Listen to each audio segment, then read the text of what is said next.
এই দাওয়াতকে যারা অস্বীকার করবে, অবহেলা করবে, তাদেরকে 4 প্রকারের শাস্তি দেওয়া হবে। 1 নম্বর হচ্ছে দুনিয়াতে তারা গজবে এবং শাস্তিতে নিবেদিত হবে।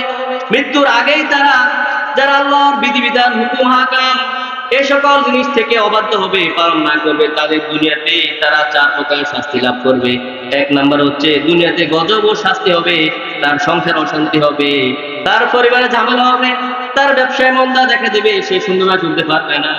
দ্বিতীয় হচ্ছে পরস্পরের মধ্যে যে ভালোবাসা, পরস্পরের মধ্যে যে সৌহার্দ্য, এই সম্প্রীতি নষ্ট হবে। হচ্ছে না আমাদের সমাজে?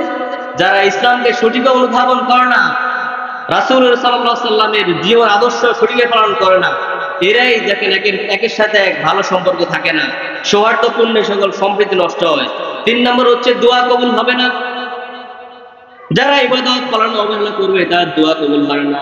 আমরা আল্লাহকে অসংখ্যবার বলি, কিন্তু আমার দোয়া কবুল হয় না, কারণ আমার ইবাদত কবুল হয় না, আমরা ইবাদতের প্রতি গাফেল। 4 নম্বর হচ্ছে পাপ না করেও শুধুমাত্র আপত্তি না করার কারণে পাপের ভাগী হয়। কেউ পাপ করছে, আপনি তাকে সমর্থন জানলেন, তাহলে আপনাকে এই পাপটা কি ভাগী হতে হবে। যদি পাপ করছে, পাপ করার কারণে আপনি আপত্তি করলেন, এই কাজটা করা উচিত হয় নাই, তোমার এই সকল কাজ করা উচিত হয় নাই, সে একজন গরিব অসহায় ছেলে, তার হক, তার ধন সম্পদ মেরে খাওয়া উচিত হয় না, এটা সমর্থন করলে আপনি মুক্তি।